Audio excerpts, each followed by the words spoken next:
coming tonight. My name is Heather McGrath. I'm the president of the Lincroft PTA. And this event this evening is being co-hosted by the Nut Swamp PTA and the Lincroft Elementary PTA together. So thank you for taking the time out of what I know is everyone's busy schedule to come and meet our candidates for the Board of Education this year. I'd like to just ask everyone to rise, and we'll do the Pledge of Allegiance before we start.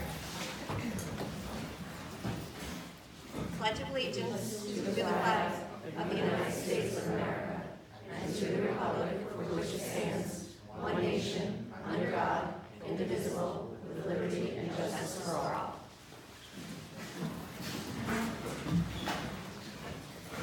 I'm going to hand it over to Ann Beebe. She's from the League of Women Voters, and she's going to tell you a little bit about what she's going to be doing tonight as the moderator, and I think a little bit about the League of Women Voters. Maybe, maybe not. Now she is. Now I am, yeah. Good evening, and thank you very much, Heather. Thanks to the Lincroft PTA and everybody who worked on tonight's forum. I'm very happy to be here in Lincroft again, and glad that you are willing to spend another evening with me and with my timer, Janie, who's in the front row. I am representing the League of Women Voters, which, as you know, is a nonpartisan organization. Our purpose is to strengthen democracy by protecting the right to vote and by educating and engaging voters. Thank you, all the candidates, for being here tonight, and you, the voters, for coming out to do just that. Just some quick reminders about the upcoming election, which you probably don't need, but just in case. Election day is November 6th. Polls are open from 6 to 8, 6 a.m. to 8 p.m. You still have time to request a vote by mail ballot if you would find that helpful to help you vote. If you're interested, I have applications here. See me at the end of the forum, and I can give you an application and try to answer any of your questions. I don't think you need to be told who you're voting for again. So, but before I introduce the candidates, let's just review the format and the ground rules. It'll be the same as usual, same as Tuesday night. The candidates are going to give 3-minute opening statements, and we're just going to go down the row. Then we'll move to your questions. If you have questions, there are index cards on the refreshment table. Write your question out and either bring it up here or give it to Heather, who will circulate somewhere, and get it up to me. I do want to, I will be posing the questions to the candidates. I'm not here to edit your questions. I'm just trying to avoid repeat questions and try to hit the most important issues. We're going to try to finish a little early, hopefully by 8:30 with 4 candidates. I think we can do that easily. But it does mean we're probably only going to address maybe 6 or 8 or possibly a few more questions tonight. Candidates will have 2 minutes to answer the questions. You can address a question to a specific candidate, but everyone gets a chance to respond. And finally, we'll close out. We'll have the candidates give their closing statements. They'll have 2 minutes for that. So 3 minutes for your opening statement, 2 minutes for question answers, 2 minutes for closing statements. Janie in the front row has the signs. You'll get a 30-second warning, and with the yellow file folder and a please stop, the red file folder. Very, very homespun. If you get the red flag, just try to finish your sentence as quickly as you can and move on. You'll have another chance to talk. Let's see. Obvious rules for the audience. Please silence your cell phones. The PTA is taping tonight's proceedings, and I think we'll make them available on their website. Is that correct? Or? I'd say Facebook pages tomorrow. Facebook pages tomorrow, thank you. Other than that, would ask the audience not to record or photograph. It's just distracting. And ask you to refrain from commenting, and also to hold your applause to the end of the evening so we can keep hearing from the candidates and not delay getting to their answers. And if you are when you're thinking of questions, we're going to focus on issues tonight and avoid any personal comments or questions.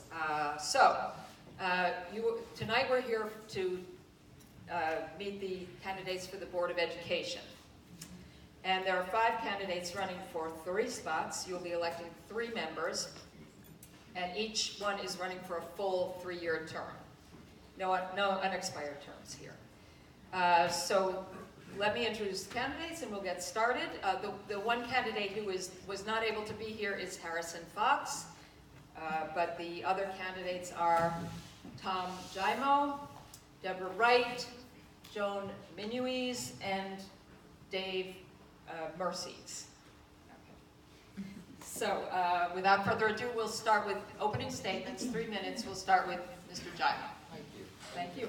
I'd first like to thank the Lincroft Elementary and the Nutswamp Elementary Schools for hosting tonight's event. I'd also like to thank Ms. Torrey from the League of Women Voters. Can everybody hear me? Oh.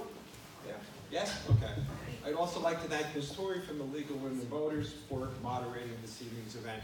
And I want to thank you for showing up tonight, because this is a wonderful opportunity for us to introduce ourselves to you, to answer your questions, to share with you our perspectives, okay?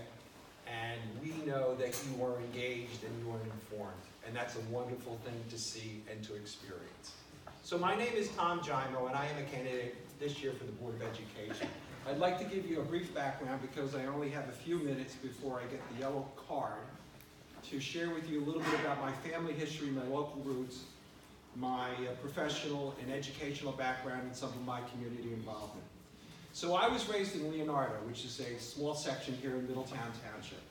I come from a very modest background. My mother and father, Joe Jaimo and Betty Jaimo, were teachers for their entire careers here in the Middletown public educational system.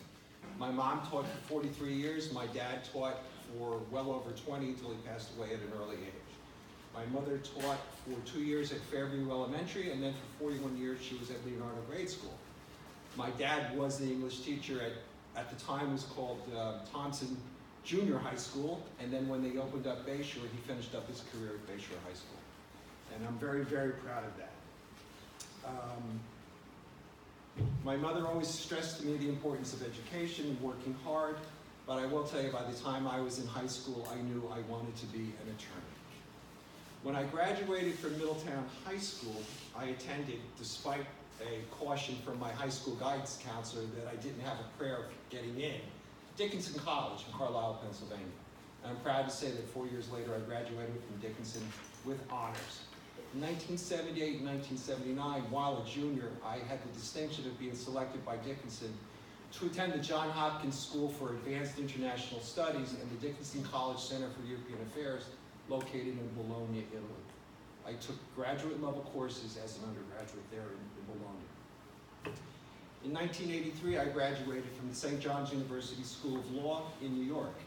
I am a member of the New York and the New Jersey Bar Associations. As a third-year law student, I had the honor of serving as a judicial law clerk to a United States federal magistrate. And drawing upon that wonderful clerkship experience, instead of going into private practice after graduation, I extended that by clerking for a New Jersey Superior Court judge here in Monmouth County, Judge Wishman. I am a lifelong Middletown resident, as well as my wife, Christine. Christine and I graduated from Middletown High School. We met when we were 15 years of age, and our lockers were literally next to each other in high school. I fell in love immediately. We've been married for 34 years. We currently live in the Locust section of Middletown. We have 3 adult children and 2 grandchildren. Our grandchildren are ages 9 months and 24 months. So this evening, after tonight's forum, I'll be going home to feed bottles.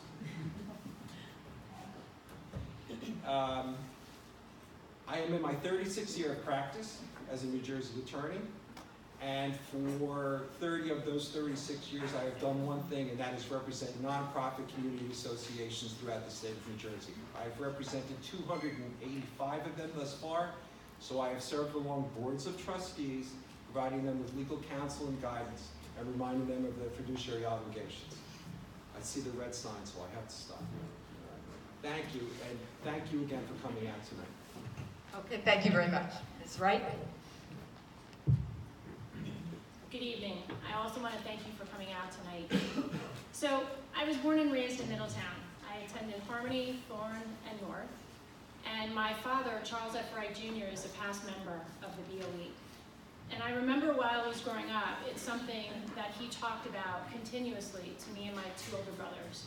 And he really instilled in us what a commitment to service really means. Clearly, his service on the Board of Education had a deep impact on my life. The other thing I like to say, and it's actually something that Tom and I share in common, is my senior year at North, I didn't know it then, but the boy that I had met later became my husband, Jim Marino, who's also a native of Middletown. I graduated from Douglas College, which is the women's college of Rutgers University, and when I was extremely young, I consider myself to be very lucky because I knew what I wanted to be. I wanted to be an attorney. And I didn't want to be just any attorney. I really wanted to use my law license to effect change. So upon graduating from New York Law School, I landed my dream job after interning there twice. And that was to become a public interest attorney at the Legal Aid Society. This past September, I just celebrated my 20th anniversary with them. I also specialize in mental health law. One of the great and unique things about being a legal aid attorney is we're a union shop. And so after holding various positions within the union, I had the distinct pleasure in 2007 of becoming their president.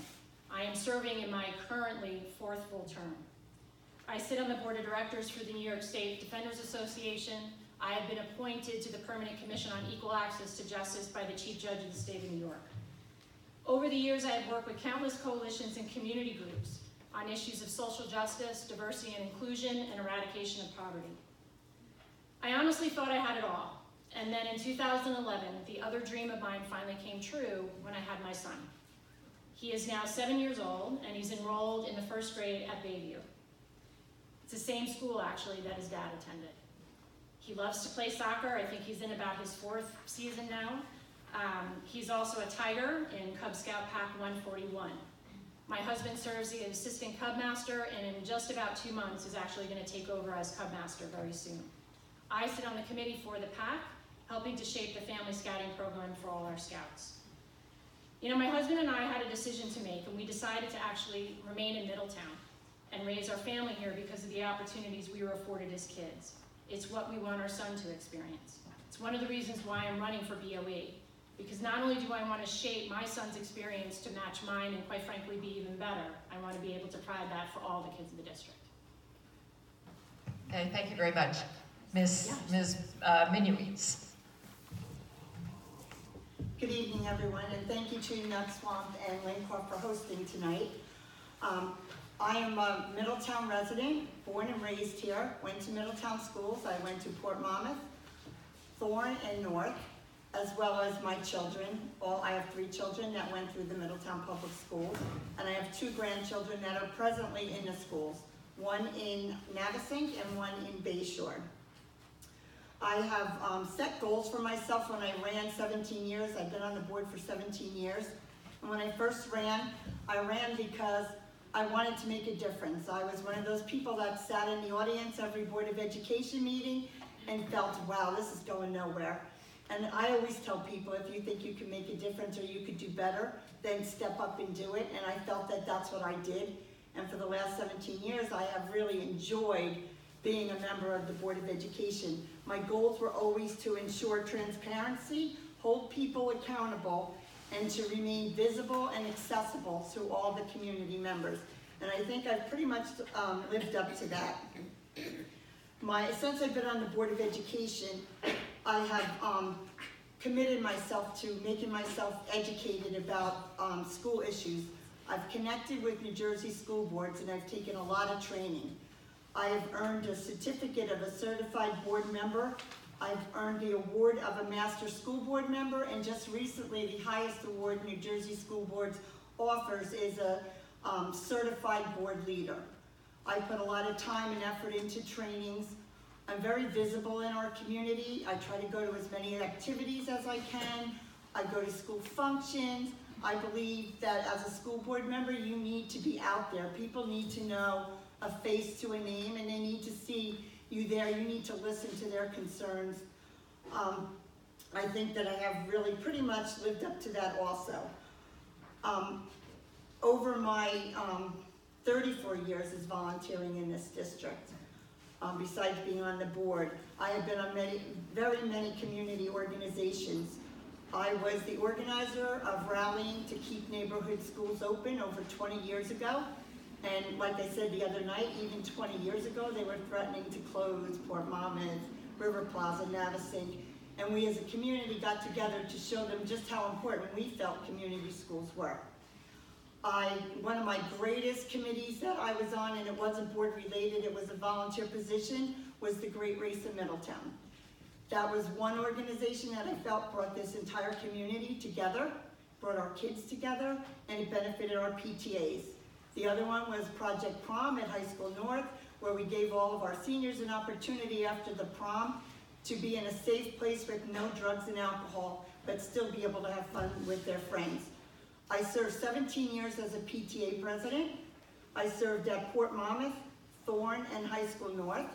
And when my kids graduated, my last daughter graduated in 2001, that's when I realized that I would like to continue that kind of volunteerism, and I ran for the Board of Education.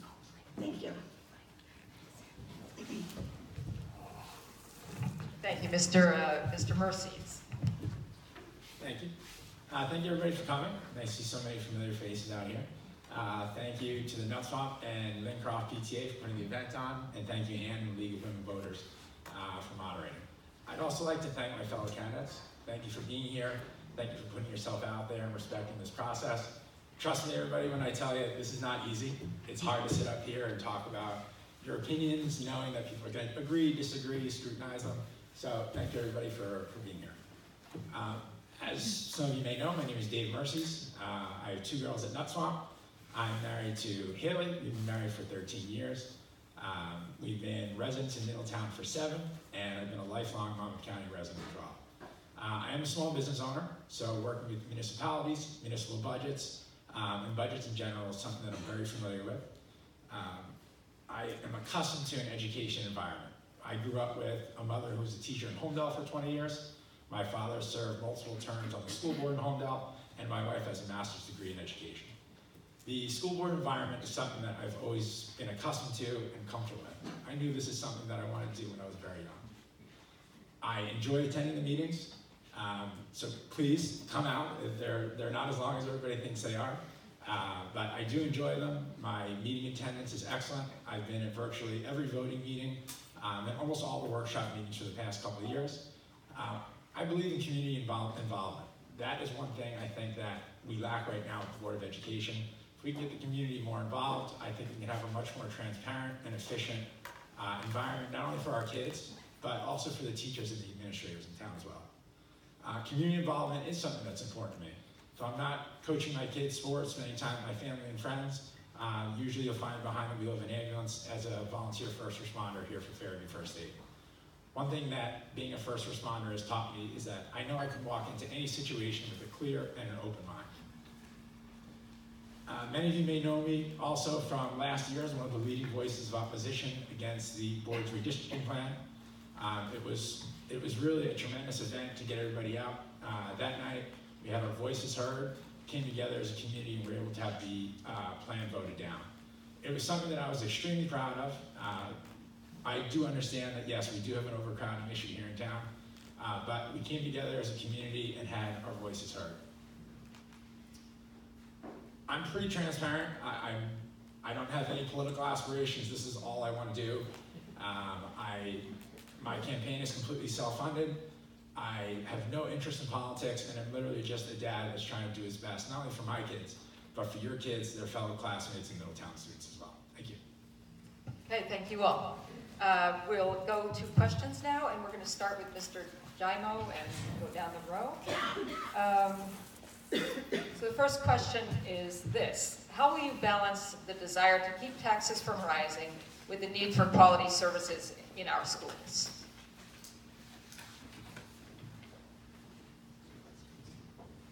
Mr. Jaimo? Thank you, yes. Okay. Taxes, the big question. We all pay them. And they are a heavy burden for all of us, every single one of us, that's for sure. The recent cuts to the Middletown Township school budget really had an impact.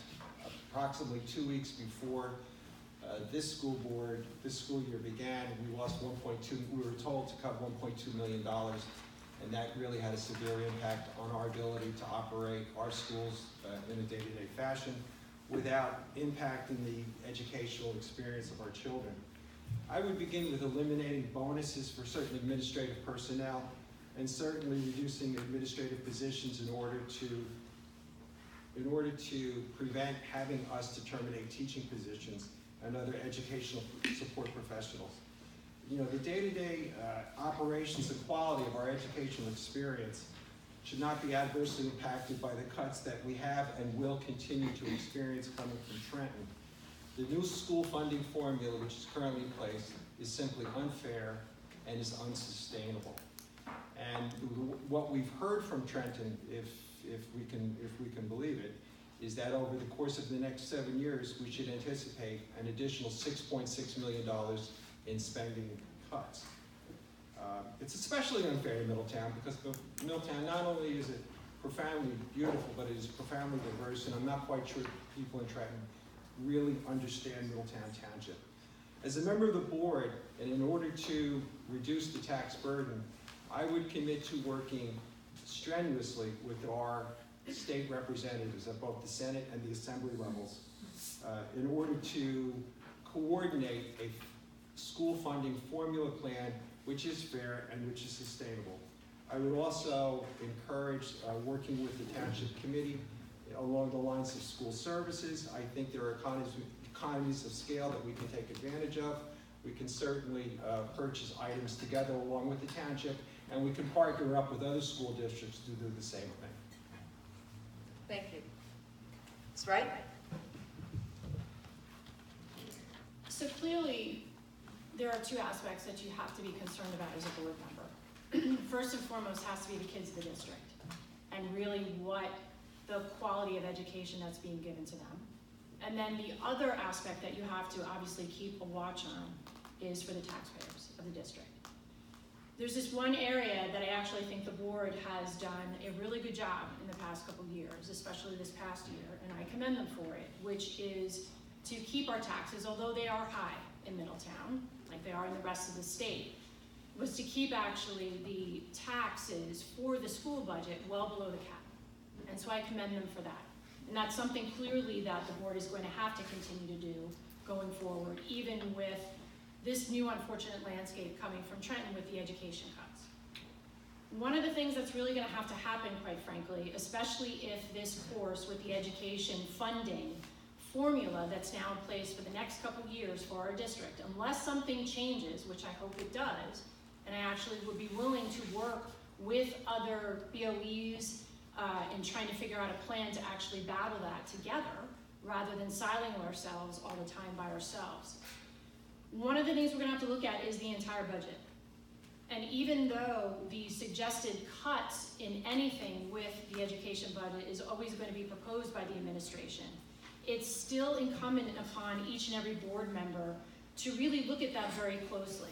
And one of the things that I would do is really say, not only to myself and fellow board members, but also the administration, what's really happening here and who is losing with these cuts? Is it the kids? Because that's one of the things that we have to be the most concerned about in any type of budget to make sure that the quality education that we're providing to our students is still there. And that's really a balancing act. And unfortunately, it may mean at some point there may have to be some cuts on the administration side. We also have to look and see if there's any type of other savings that we can do, even through shared service agreements perhaps with the township, in order to balance that budget. Thank you. Louise? Yes, I definitely agree that the budget is a balancing act, and it's really hard to decide what parts need to be cut. I think that this year, especially, the board worked hard to try to keep the taxes down for the taxpayer. We kept it down to 1.24. We wanted to take it lower. But when we realized that we would be taking something away from the kids, we didn't go that low, we stepped there. Unfortunately, the state came in and took away $1.7 million away from us, and we had to make cuts. When the superintendent and administration went through those cuts, they went through looking for the first thing that's not going to affect the students. We did take out things that were not started yet, that would have been started in January, and it wouldn't have really hurt the kids that it could start in September. I think when you're looking at the budget, you have to look at the whole picture. You have to look at everything that's in there and decide and have administration evaluate what's working and what's not. Because we try a lot of things, and sometimes things don't work, and that's okay. If it doesn't work, you go back, you try to work on it again and make it better, or change it around. I know when they did the cuts this year, we changed positions to add more mental health in there. We changed the titles so that, of the people, so we didn't cut the people, but we put in the services that we felt were the most important for the students so that we could keep it going. But when you're sitting there looking at a budget, everything should be on the table, and I think that even with this last round of cuts, we did cut an administrator, and I think that administration is well aware that everything is on the table when it comes to putting the next budget together. And I also think that we need to form a community group to help us to go to Trenton. I know our administration has worked with the legislation this year closely to try to stop this from happening, but we need to continue, and I really think we need to get the community members involved, because the more people that go to Trenton, the better chances we are to be heard. Thank you. Mr. Mercies?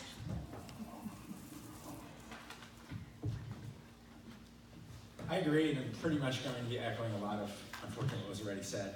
When you are looking at the balance between our children's education and the taxpayers, it's something that's really important. It's something that people who, whether kids are in the schools or not in the schools, are very concerned with, because understand that 62 cents of every dollar that we pay in property taxes comes to the school board.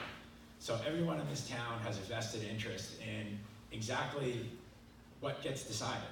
And we have to balance making sure that we continue to stay well under the 2% tax increase, but also making sure that we also have all the resources that we need to make sure that our kids are educated the way that we expect them to be. Yes, we've taken some hit with regard to state aid, but it's something that the board's done a great job with evaluating.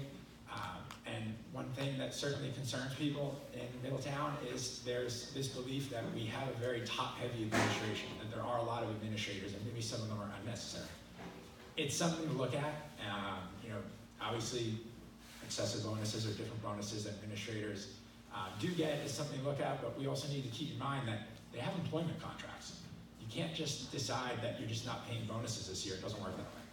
So there are certain things that we need to evaluate, and that is certainly one of them. Also, I'd like to put a team together of all the local towns, all the Board of Education, whether it's one member from each town that is also affected by state aid cuts, and get everyone's feeling as to how we can work together to get ideas so that we can make sure that the aid cuts do not affect our children's education. Okay, thank you very much.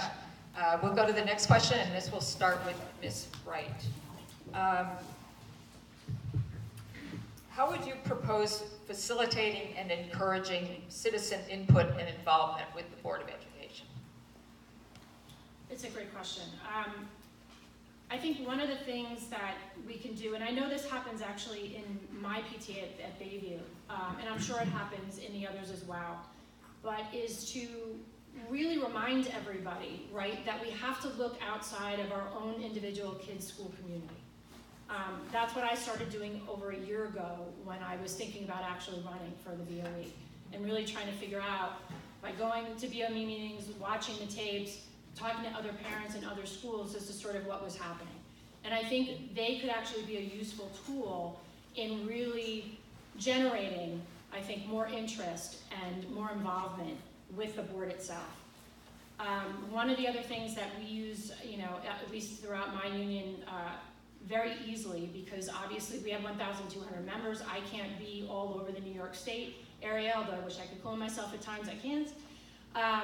But I always want to find out sort of what's going on, keep the pulse, right, of my membership. One of the easiest things to do is also do surveys. We have a lot of great technology now that we can utilize, and I think, again, the PTAs can really be helpful in that, in starting to really figure out sort of what interests are there, and then also looking at what trends you're seeing across the district.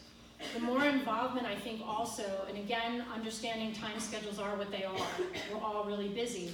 But the more board members, I think, that can actually attend some PTA meetings would actually be a really great thing. I know we've had some actually come to ours in the past, because I think the more interest they show in the individual school communities, I think it will then have a return with more people hopefully wanting to be willing to actually come to the meetings and be taking a more active role in what's going on. Thank you. Ms. Minuitz. I know in the past we have worked really hard to get parents to get involved. It's really hard. You put things out there, you provide meetings, and people, the attendance is very poorly attended. I don't know what it is that we can do to make them come, but I think we have to continue to keep trying to educate them by putting things out there. We use social media, we use phone blasts, we have a President's Council group that we talk to all the PTA presidents, share ideas from school to school, but we also have a PIC, Parent Information Committee, that gets the information out to the PTAs, and they go back to their individual PTAs. I agree with Deborah, attending PTA meetings is important. I do that myself. I try to get to at least one in every school a year. I think it's important to be there. They know who you are. You hear their issues. You can take them back. You can discuss them with the board of the superintendent or administration. But it's really important to get to them that they need to start coming to our meetings, getting involved. And I think it's really important to hear their input, because as a team, that's what's going to make our district successful. So I really don't have a good answer on how to get people involved, but I do know that we just keep trying. Okay, thank you. Mr. Mercies. Certainly community involvement right now is an issue with respect to the Board of Ed. If you go to Board of Education meetings, you know there's usually the same 12, 13, 14 of us that are there every time. If there's a hot topic, you'll get people there. I think that people right now don't have as much involvement with the board because sometimes they feel like their input isn't regarded. And if they come up for public comment, they may make certain suggestions that may be good, maybe not, but sometimes aren't taken into consideration.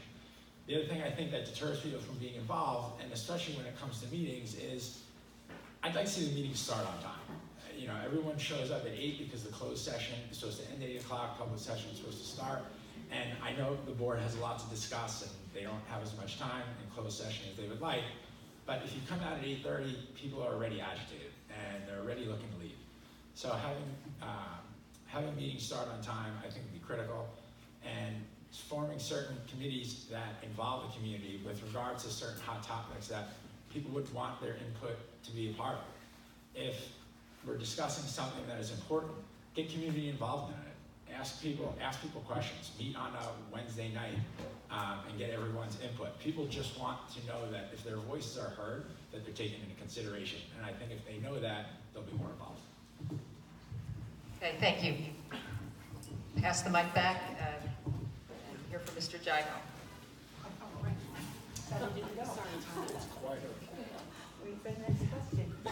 So this is the problem going forth. I just about agree with everything my fellow candidates have said up here about encouraging community participation. I'm really not quite sure what we could do. I mean, I know that in my line of work in representing nonprofit community associations, we struggle with getting community participation and community interaction. We struggle with getting people simply to come to meetings. We struggle with getting people simply to run and serve on a volunteer board. But I will tell you that a successful community and a successful board thrives on community involvement and community participation. We're all busy. We're all stressed. We're all pressed for life. I don't know what else we can do to get people coming out.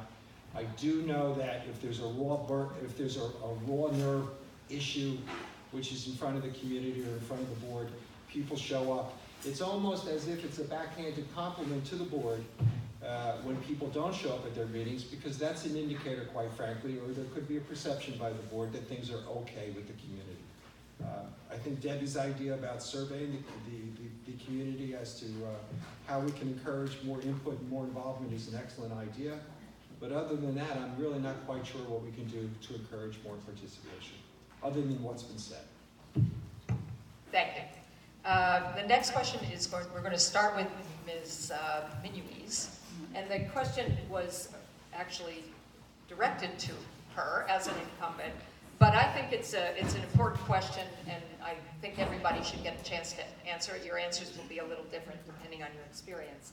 But this is the question. Can you explain, can you help the voters understand what the board's role is in relation to the role of the district administration?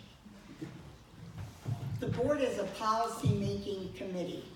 We don't run the district. We don't get involved in the every day-to-day business of it. We evaluate the superintendent and we hold him accountable for the things that take place.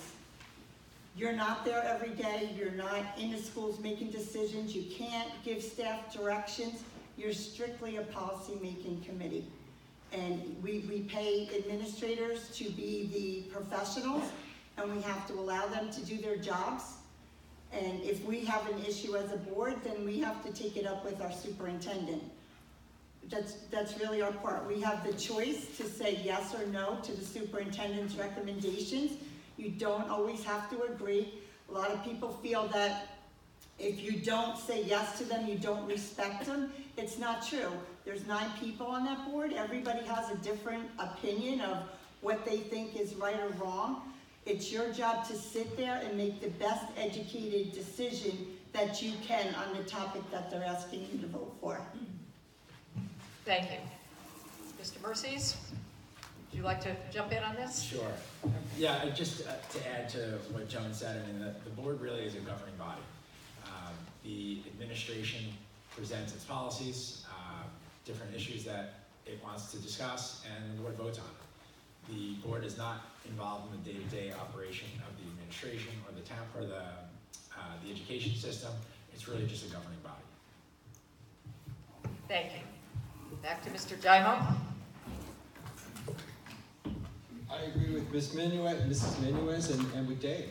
The role of the Board of Education is simply to adopt policy. The obligation to implement and the obligation to promulgate and to implement that policy falls upon the shoulders of the superintendent and those who work upon the superintendent. There's a clear distinction between policy and regulation.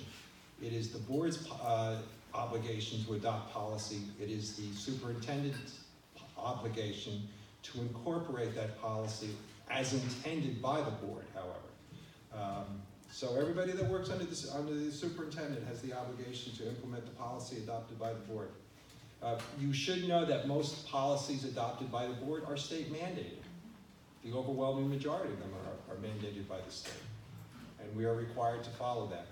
If it does come to we are not responsible as a board for the day-to-day administration of those policies. Once again, that falls upon the shoulders of the superintendent and those that work under the superintendent.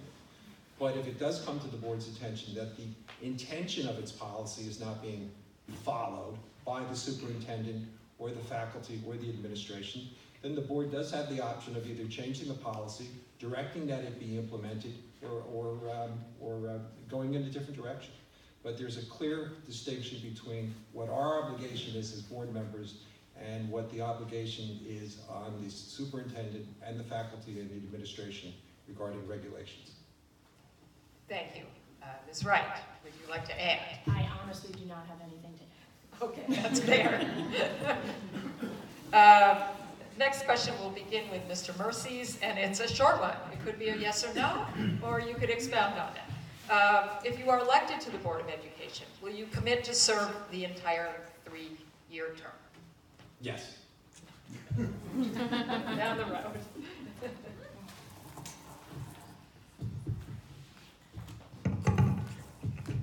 Does anybody know where they're going to be and what they're going to be doing 3 years from now? If you would have told me 3 years ago that I would have run for the General Assembly last year, or that I'd be running for the Board of Education this year, I would have looked at you like you had 3 eyes. But I will commit to serving the full 3-year term if I am given the privilege by you to sit on the board. That's right. Absolutely. Anyways. Well, I think after 17 years, you all know my answer. I am fully committed. Thank you all. Let's see, we'll start with Mr. Jaimo next. Let's see, I've got to shorten this a little. Some of the Middletown schools are, we hear they're overcrowded now. Plus there is considerable housing construction in Middletown that could increase the school population. If elected, what steps will you support to mitigate overcrowding? And do those steps include redistricting? Well, this is certainly a very complex issue, and I'm not sure that any of the proposals which have been put forward today are the answers. What I will say to you is this, is that this is an issue that the township has been facing for a number of years. It's almost as if the board has kicked the can down the road, so to speak. The problem is that the student population in Middletown is actually decreasing. We have a little less than 10,000 students in our school system. It is decreasing, but it is not decreasing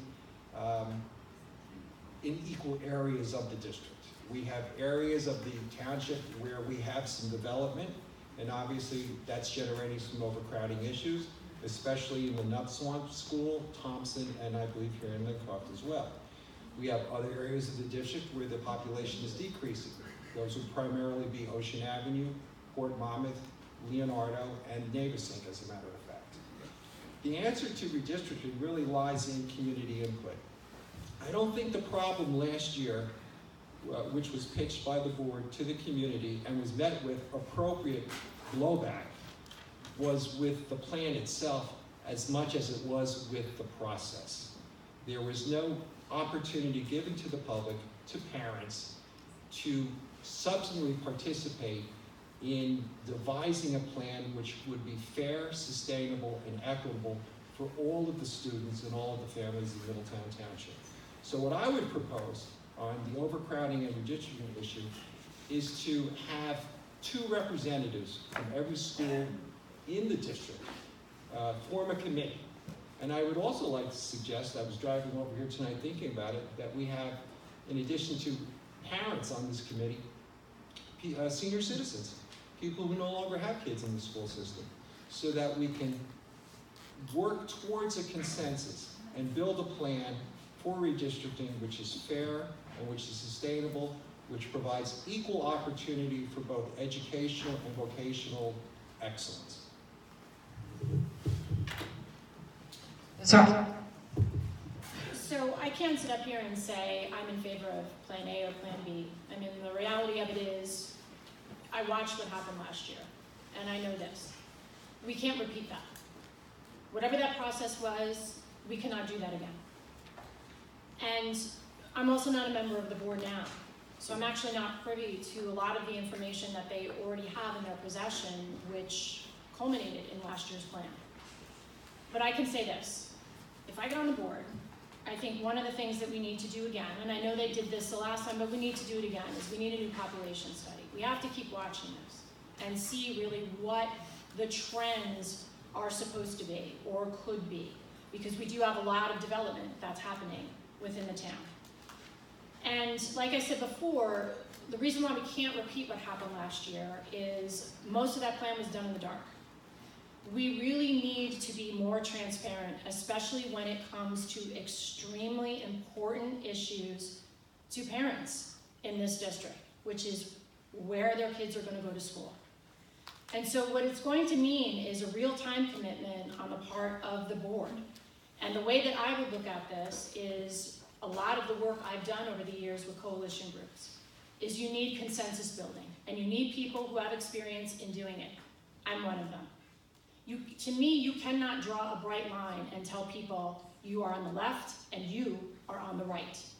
You need to invest the time in talking to everybody, and that means every individual school district, community, which is all 17, and figure out a way to bring everybody to the middle and really come up with a plan that people are satisfied with. If you don't have that buy-in in the beginning, your plan is going nowhere.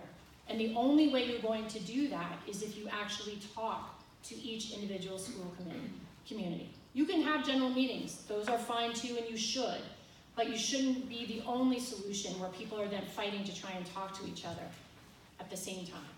The other thing we can utilize is also surveys, as I was saying before, in really trying to figure out sort of what other trends are and coming up with this new plan. Thank you. Thanks, Ms. Minuez. Well, I was on the board last year, and the whole board was not fully advised of that plan, and I think it was very obvious the night of October 30th. When I think of October 30th, I think of that's the night we lost the trust in this community because of the way that that night went down. There should have been transparency, there should have been input. It should have never have been presented like that, and I stand by it, and if you watch the video, the same thing I'm saying tonight. I don't have a plan on how to fix the overcrowding, but I do know it needs to be looked at and it needs to be addressed. I know that I've been saying all along, and it's quite ironic, you know, Mr. Giamo has said it, I said it at a public meeting, we need to open up the strategic plan because the next 5 years, the strategic plan, what people don't realize, the strategic plan is run by the community and administration. We need to have a 5-year plan on where this community thinks they want to see our schools, what they want. Do you want community schools? Do you want bigger schools? My guess is that this community wants community schools. They stand behind it all the time. We need to have a vision before we move forward. We can make all these plans, and suppose the plans are, you know, to make bigger elementary schools, and our community wants their community schools. We're wasting money. We need to open up that strategic plan. We need to get community involvement, and with that community involvement is also, like you suggested, the community, the strategic plan involves all members of the public, senior citizens, elected officials. The one part that's out of it is the Board of Education. We are not in that. That's a plan developed with the administration and the community and presented to the Board of Education. So if we're going to spend money and we're going to fix this, we have to get it right. And we have to get your input, like Deborah said. And I really think the sooner we open that strategic plan, the sooner we can start moving forward with the vision of Middletown schools. Thank you. And Mr. Mercies. Yeah, I agree. Obviously we all know that there's an issue. There is overcrowding at Nutswamp, there's overcrowding at Thompson, High School South, and even a little bit here at Lincroft. The way it was done last time, obviously, was not transparent and did not work. People were not happy with it. One of the main issues is, you know, we talk about community involvement. It's one thing to have community involvement, but it's another thing to involve the community in a redistricting plan and then ignore what their recommendations are. So if you're going to have community involvement, you need to take into consideration what they're going to say. The next thing that I would look at is data. Last year, they had T&M Associates do a demography study, which was literally a map with dots on it that showed where students live. And decisions were made based on that. You're only looking at half of the data. You're not looking at where houses that don't have kids in the district now, where they are in life and what they're doing. My street's a perfect example. We have 35 houses on our street. We have 11 that have families with students that are in the district. You have a few more that they're young kids, they're not in the district yet, but you have about 20 homes where they're older couples, maybe the kids have moved out, or they're just older families in general, that over the next few years, those homes are going to be turning over to young families that are going to be bringing kids into the school system. That's what you need to know, and that's how you can make decisions for the future of the school. Also, just to be completely transparent, I don't believe that if we make a decision next year or the year after, that we can tell a child, you're in Nutswamp today, but guess what, September, you're going somewhere else. All your friends are going to stay behind, your teachers are going to stay behind, your principal's going to stay behind, you're out. I could never do that. In my opinion, if a child starts kindergarten and their pathway goes through Lincroft, Thompson, South, once you start on day one in kindergarten, that is where you will go till your high school career ends. Okay, thank you. I believe we're going to start with Ms. Wright for the next question. How will the district attract, teachers are the most important part of education, of course. How does the district attract and retain excellent teachers? Well, to my sisters and brothers in the teachers union, clearly one of the things that we could do, but it's a struggle in terms of funding and budgeting, is give them the higher salaries that they deserve. I mean, that's the first thing, is to really figure out across that budget how else we can increase their compensation for the amazing and fantastic work that they do. I think the other thing that we could do to try and actually attract more teachers is along the lines of making them feel more respected in their jobs, is to truly listen to them. And I'm not saying that that's not happening now, but I am sure that that can be improved.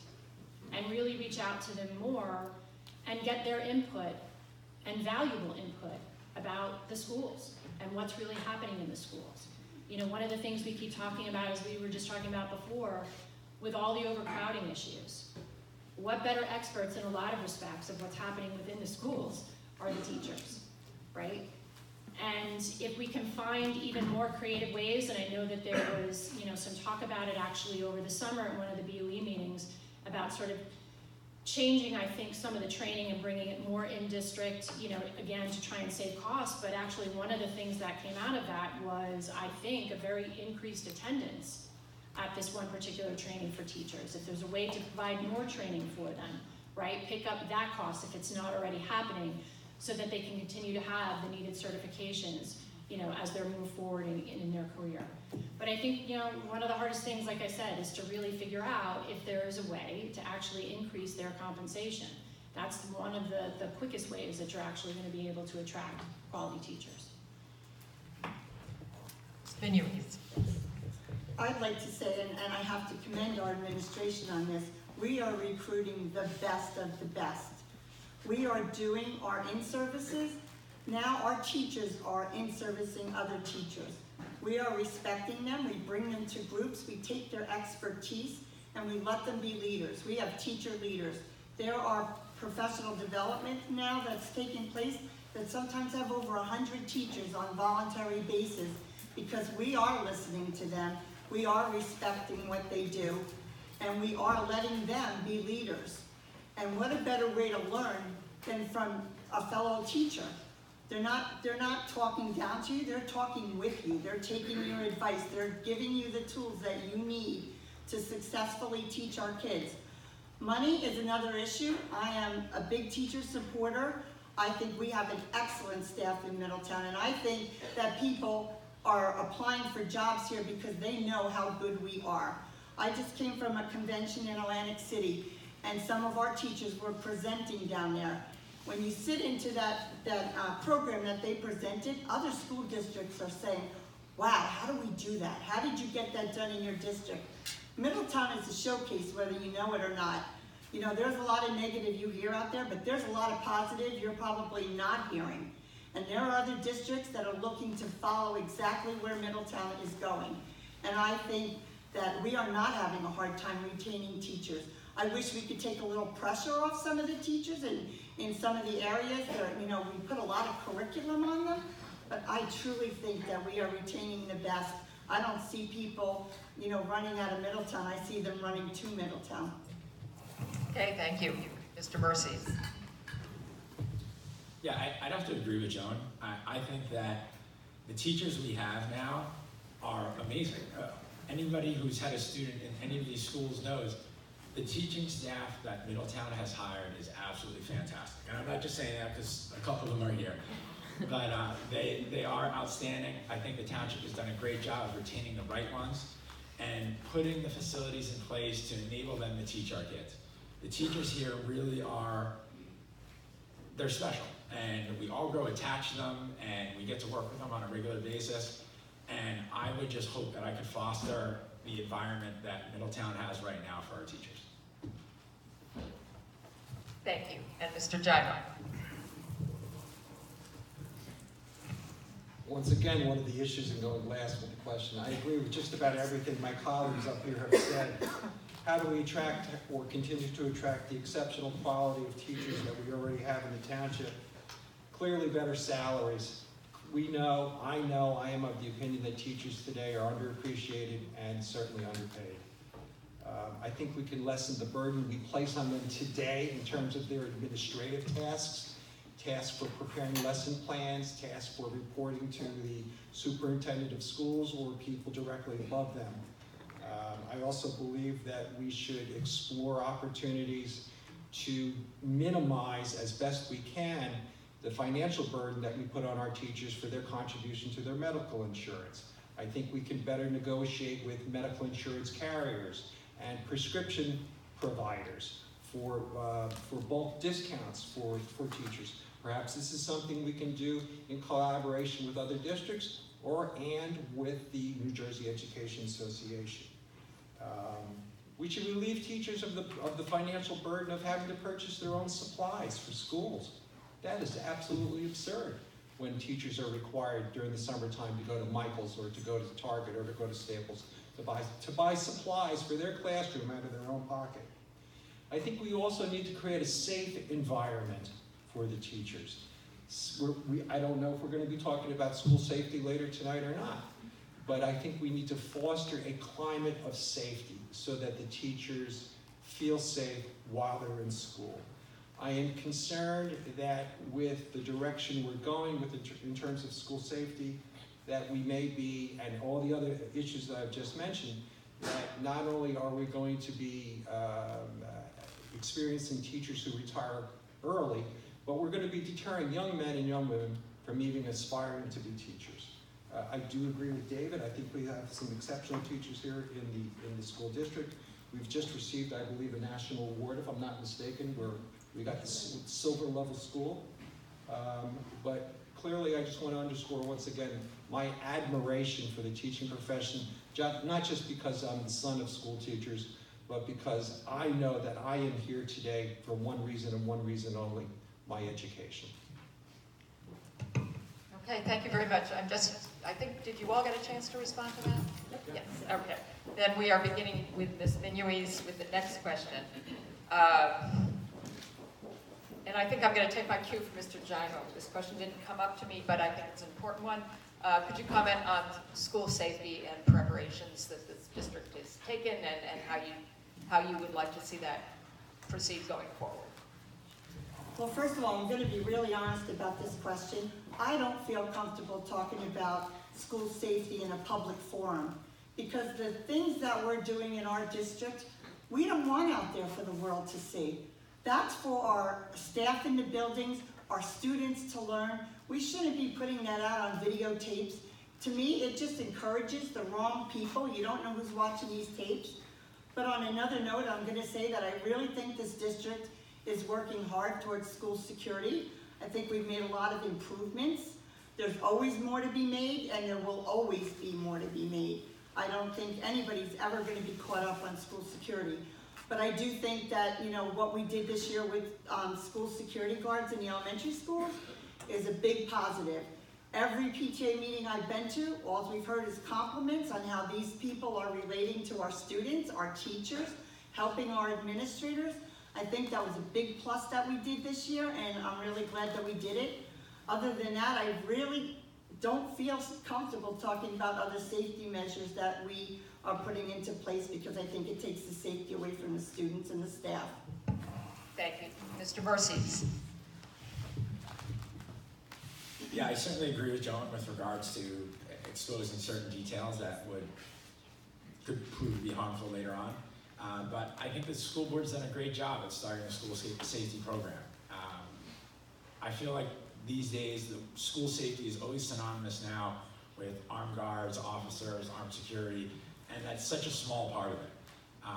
You know, I understand that it's not in the high schools yet, but it is something that the board and the township are working towards getting in. But mental health at an early age is really a critical part of what all of these tragedies stem from. A common theme amongst everyone who does the unspeakable is depression, peer rejection, Most of the time they've been bullied. Middletown has done a great job, especially this year, at stepping up their game with regards to mental health. That's where it all starts, and it starts when these kids are young.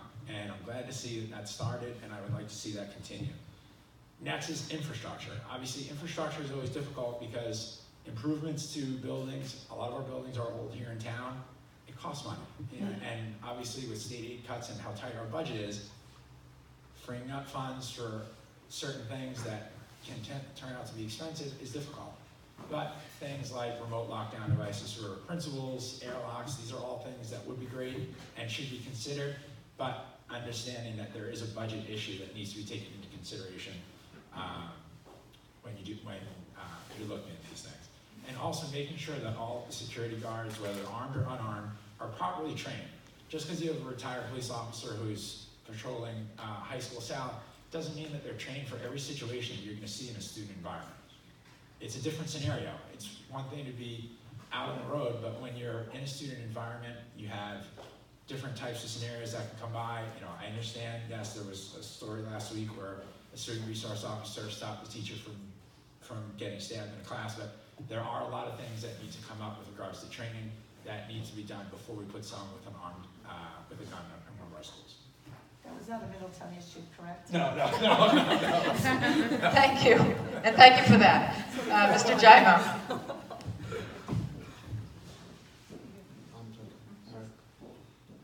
So school safety, I agree with Mrs. Minuez, I agree with David.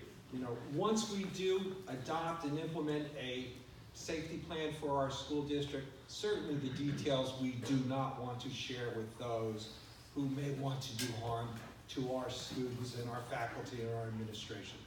But we cannot shy away from the topic. It's one which warrants our full attention, and I will dedicate myself to studying school safety, both proactive, preventative, and intervention measures. When I first became a candidate for this Board of Education, the very first conversation, the very first person I reached out to was John McGuire, former Police Sergeant John McGuire, who is in charge of school safety for all of the 17 schools here in Middletown. And we talked one-on-one for about 35 to 40 minutes. And I wanted to know John's perspective on this, whether we put in armed guards in the schools or whether we make a different decision. And I have to tell you that after having spoken with John, who I graduated from high school with, by the way, and we couldn't have a better man at the top of the ladder than John McGuire, I understood, and he made some very, very valid points with me. One of those points was that guns are meant to kill, and that force has to be met with force, and that by having armed guards in the school, what does it get you more than anything else? It buys you time. And 15 seconds when there's a mass shooting involved is an eternity. But I also understand the other perspective as well. I think we should work towards providing a climate of safety regarding security, no matter what the grade level. Guidance counselors should be encouraged to get to know the students who they are in charge of.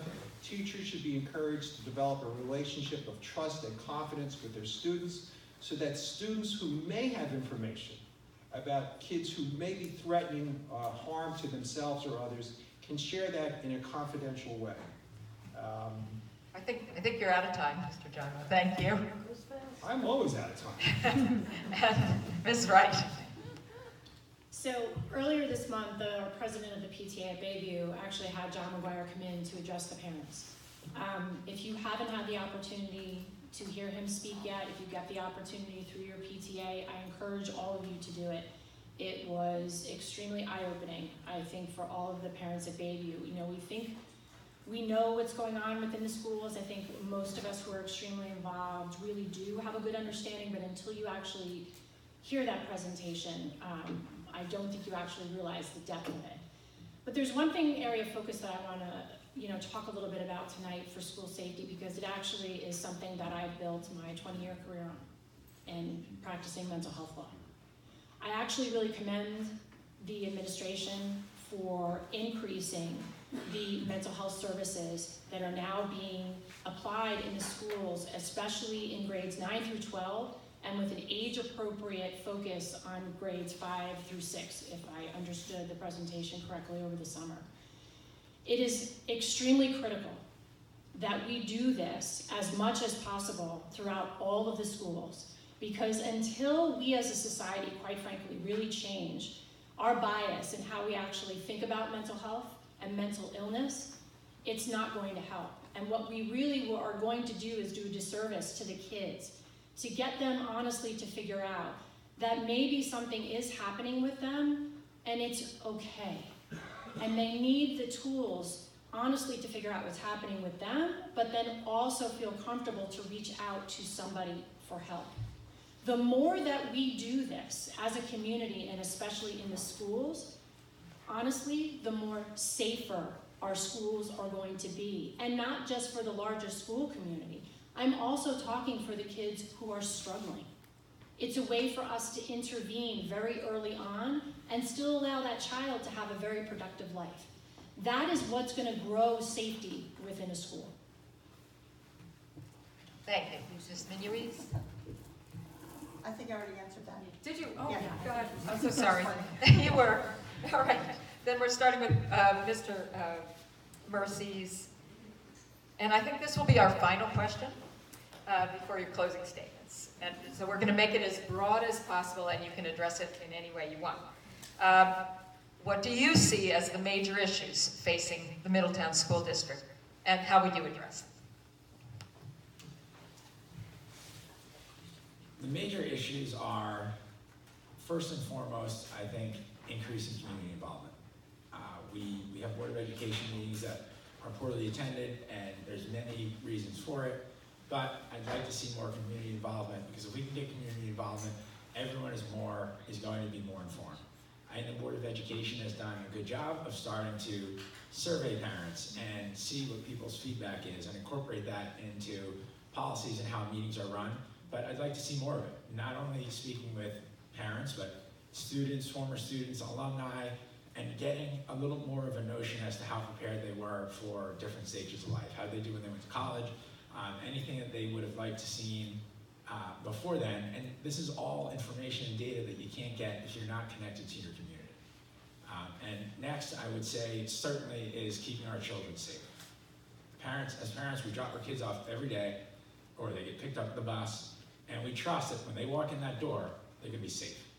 And making sure that that continues, and making sure that the board does a good job of keeping all of our children safe, I think is certainly a big issue, not only for myself, but for parents in general. And the third, which I don't think it's an issue, but I think there certainly could be more improvement, I'd like to see a better relationship between the board and the township. They work pretty well together right now. I think that I'd like to be involved in shared services, because I know that I can work well with the township committee, regardless of who's sitting across the table from me. I think it's something that I'd like to be involved in. I think it's something that we can certainly improve. Thank you. Mr. Jaiba. Thank you. In terms of what I perceive to be the most pressing issues and what I would do to address them for the township, they would be as follows. Obviously, school safety, and we just finished that discussion. And if I can piggyback, because I lost some time earlier. One statistic I wanted to share with everybody, which was released earlier this week, as a matter of fact, was from the National Center for Educational Statistics. In school year 2005-2006, 31% of the schools in the nation had an armed officer within the hallways. That number has increased dramatically. In 2015-2016, 43% of the schools in our nation have an armed officer within their schools. So I think first and foremost for me, the most pressing issue is school safety. We need to ensure not only school safety, but we need to do it in a way which makes our students and our faculty and our administration feel safe. Next would be budget constraints. So we talked earlier on about the budgets that we've experienced this operating year and in years to come, and we need to deal with that in a very prudent way, because we owe that responsibility. We cannot sacrifice educational excellence for school dollars. And one of the most important things I think we need to tackle here is mental health. We live in the 21st century. The challenges that our youth face today are dramatically different from the challenges that you and I faced when we were going through elementary, middle, and high schools. Bullying, harassment, intimidation, depression, anxiety, panic, drug abuse, alcohol abuse, suicide contemplation, these are all issues which we have to address, and I think we need to invest in our children to give them a set of skills to meet those challenges so that they make very good choices and decisions in life. Thank you. Ms. Wright. Yeah, so I think the first and foremost, the issue that's facing the district is the budget cuts. As I was saying earlier, if this trend, unfortunately, especially for our district, isn't changed, and by the way, we do have the power to change that through community involvement, it's going to get worse for us. And as I was saying earlier, one of the things that we really need to do is really reach out to the other districts. We really need to form a coalition and stop siloing ourselves to fight this by our alone. We really need to get together and figure this out and come up with a plan to basically say this school funding formula isn't accurate for our town and we need something different. And that also could include a lobbying plan by members of the community. And that's something that I would work to try and actually do. Because what we can't afford is to have these continuing cuts and then have the quality education that we have always loved in this district to go by the wayside. The other thing that I would like to look at a little bit closely is more of the shared services agreements that happen between the BOE and the town. I do think that there are areas there for cost savings, things that could actually be taken off the school budget and then free up more money basically for educational resources. The other thing we have to remember is a lot of our facilities, they're old. They're great, but they're old. And so we need to continue and figure out how we're going to keep them operational going forward, and more importantly, how we're going to bring them into green compliance, because in the end, that will also help with cost savings. I talked earlier about overcrowding and what I would do as a plan. That's something that we're going to finally have to face as a district together. School safety I talked about before in terms of more mental health programming. That is something that if I'm elected I would love to be more involved in based on my experience. The other thing, honestly, I would like to see is more vocational training in this district. We have some, but we could clearly do more. College is not for every student, and unfortunately, what we are finding is a lot are being pushed in that direction, and they have no idea what they want to do. They go to college, they drop out early, they're graduating, and they have debt, and they still don't understand what they want to do. And so we really need to find other pathways to ignite their passion. Thank you. Ms. Minuit. Thank you. I think the number one thing is funding, because everything everybody has set up here comes down to funding. And we talked before a little bit about paying our teachers more money. That comes down to funding. We talked about not taking services away from kids. That comes down to funding. We have to decide where we really want to go. I'm going to go back to the strategic plan, and I think that's important with community involvement. But I think everything that we do is under finance, so we really have to decide what it is we want and how it is we're going to get more money. I think we should be looking into getting a grant writer, which this district has looked into several times. Leonora County is constantly on top of that. I think we need to look out to corporations and find ways for people that want to fund education. I know in other school districts, the people that I met this week, there are companies that actually come into their district and they fund programs and they take over the cost of that. I think in order for us to be putting our kids first, giving them everything they need to be successful, taking care of their mental health, security, and the best staff that we could get, we really have to focus on our funding and where we're going to get this money from. And I agree that we should have a community group, like I said before. Trenton listens to numbers, more people that go. This district did have a community group years ago that allocated for funding. We were in Trenton 4 or 5 times a month, not just board members, but the parent groups and the leaders, and we were all there advocating for what's best for our kids in school funding. Middletown keeps getting hit hard. We are doing great programs. We are putting a lot of services into our kids. Our kids are benefiting tremendously, but we just seem to turn around and keep getting hit with cut after cut after cut. And unless we get together and we do this as a team, and we go there and be heard with our legislators, I don't know how we're going to really keep continuing improving everything that we have. Okay, thank you very much. That'll be the end of our questions. So you can draw a breath of relief. We're going to go now to the candidates' closing statements. And we just decided very simply to reverse the order of the opening statements. So we'll begin with Mr. Mercies, and we'll go down the row and end with Mr. Gimo. I know it's late, so I'll keep it short and sweet. Everyone, thank you for coming. I know this isn't ideally how you'd spend your Thursday night, but I certainly appreciate everyone wanting to get our input and how we feel and where our thoughts are and where our opinions are.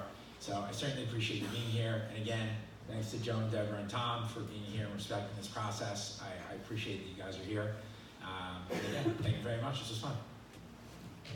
It's been yours. Okay. I also would like to thank everybody for coming out. This is a great turnout for tonight. When I had my opening statement before, I didn't get to the part where my experiences lie. I was a paraprofessional in Middletown School District for 17 years. I worked with some of our most severely handicapped students, and I worked with some of our least severely handicapped students. That is what got me really involved in our school district many, many years ago. I enjoyed that job. I love working with kids. To this day now, my current job is I work with Easter Seals with children, 21 young adults, 21 years and up, that have special needs. And that's something that's really near and dear to my heart. I just wanted to let everybody know my background, but I'm running again because I really think that I have proven that I could be the voice for the students and the parents of this community. I've seen our district grow. I've been here through the good and the bad, and there's been some pretty tough times, and I never back down. I'm still here. I want to see our community work together as a team for the betterment of our students. I want to see us continue to work with our township committee and have better relationships and work together to come up with funding that can help us to continue to be a better school district. We really have an amazing district going on here, a lot of things that are good, beneficial to our students. We need to continue to find ways to show cases how we can afford to keep this going. I hope that you will come out and support me. I've dedicated 17 years. This is a passion for me. I try to be visible. I try to be approachable. You can contact me anywhere. I go all over the place to different events for our students. I love to support our students. I support our PTAs. And I hope you give me another chance for another 3 years to support this district. Thank you. Thanks very much. Ms. Wright. So I also want to thank everybody for coming out tonight. Going through this process, I keep getting asked the same question: why are you doing this? You're already so busy. You know, why? Why do you want to even spend more time? And my answer is very simple. I decided to do this because I want to give back to the community that helped shape my life and actually put me on a path to success that, honestly, when I was a child, I never thought I would have been able to achieve. That's really what I want to give to the community. And more importantly, I want to give that to the kids of this district. And so I'm willing to spend the time. And it would actually be an enormous pleasure for me to do that. I also think from my years of experience in different areas, even from the union side, in understanding operating budgets, negotiating collective bargaining agreements. When you talk about lobbying, I spend an enormous amount of time lobbying for funding for nonprofit organizations on the federal, state, and local level. These are all the things that I love to do, and I actually think this is a lot of experience that I can give to the district. Thanks very much, and Mr. Gimo. Thank you. I think we can all agree that there is nothing in life more dear to us than our children and our grandchildren. We want them to succeed. We want them to find and follow their passion and to be proud of their place in their community. We need to equip them with the skills in order to meet life's challenges. The world around us continues to change. In very short order, our children and our grandchildren will inherit the responsibilities that we as parents, grandparents, teachers, and mentors have been shouldering. I know that their future can be incredibly rewarding, and I want to ensure that they have the ability to realize their full potential. It is our responsibility to continue to assist them along their life's path. That's why I'm running for the Board of Education. I am optimistic that together we can equip our students with a set of skills that they need to meet the everyday challenges that none of us faced as we were going through school. Let us take a more proactive approach and provide our children with the guidance in order to make good choices in life. We need to begin a dialogue with our youth at an early stage in their education so that they are able to deal with harassment, bullying, intimidation, peer pressure, anxiety, depression, anger, and feelings of loneliness. This is our moral and our social responsibility to our children, and this is what I will commit to as a member of the Board of Education. For over 30 years as an attorney, I've provided legal advice to nonprofit boards of trustees, reminding them of the fiduciary obligations to the people that have elected them. I am here to use my life experience and my professional background and to be your sounding board. I have been very, very lucky in life. As I told you, I was raised in Leonardo in a very loving and supportive environment. My parents were teachers in the Middletown school system for decades. They sacrificed greatly so that I would have academic opportunities that others did not enjoy. My parents instilled in me values which have served me very well: integrity, accountability, diligence, a strong work ethic, leadership, and community service. I am where I am today because of those values and my education. As a member of the Board of Education, I will underscore the importance of providing equal educational and vocational opportunities to all students in the Middletown public school system. My wife, Christine, and I decided to live in Middletown. Middletown is our Mr. home. Jaimo, I'm going to cut you off. It's a great speech. Sorry. You've run out of time. All right. I think you'll agree with me that your candidates did an excellent job tonight. They're fine candidates, so they're good.